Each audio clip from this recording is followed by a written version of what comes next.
വശ്യേറിയ രാഷ്ട്രീയ പോരാട്ടം നടക്കുന്ന പാലക്കാട് തൃത്താലയിൽ ചൂടുപിടിച്ച വികസന സംവാദം. തൃത്താലയിലെ വികസനം നടന്നിട്ടില്ലെന്ന് UDF സ്ഥാനാർത്ഥി VT ബൽറാം. തുറന്ന സംവാദത്തിന് വെല്ലുവിളിയുമായി മന്ത്രിയും LDF സ്ഥാനാർത്ഥിയുമായ MB രാജേഷും. തൃത്താല മണ്ഡലത്തിലെ വികസനത്തെ ചൊല്ലി LDF സ്ഥാനാർത്ഥി MB രാജേഷും UDF സ്ഥാനാർത്ഥി VT ബൽറാമും തമ്മിൽ വാക്പോരുമുറുകുന്നു. തന്റെ ഫേസ്ബുക്ക് പോസ്റ്റ് ഔദ്യോഗിക ക്ഷണമായി കണക്കാക്കി വികസന സംവാദത്തിന് വരാൻ MB രാജേഷ് വെല്ലുവിളിച്ചു. പ്രോഗ്രസ് റിപ്പോർട്ടുകൾ താരതമ്യം ചെയ്യാൻ താൻ തയ്യാറാണെന്നും നഴ്സിംഗ് കോളേജ് ഉൾപ്പെടെയുള്ള വികസനങ്ങൾ LDF സർക്കാരിന്റെ ബോണസ് ആണെന്നും അദ്ദേഹം പറഞ്ഞു. അദ്ദേഹത്തിന്റെ 10 വർഷത്തെയും എന്റെ 5 വർഷത്തെയും പ്രോഗ്രസ് റിപ്പോർട്ടുകൾ മുൻനിർത്തി നേരിട്ടുള്ള പരസ്യമായ ഒരു സംവാദത്തിനാണ് ഞാൻ അദ്ദേഹത്തെ വിനീതമായി ക്ഷണിച്ചത്.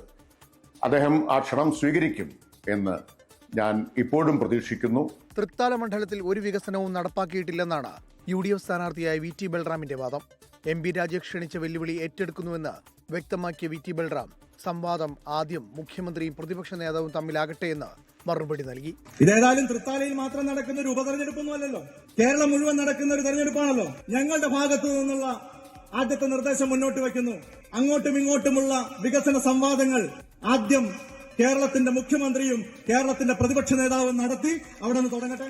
ഇതോടെ തൃത്താലയിലെ തെരഞ്ഞെടുപ്പ് പ്രചാരണം വികസന സംവാദങ്ങളാൽ ചൂടുപിടിച്ചിരിക്കുകയാണ്. 24 പാലക്കാട്.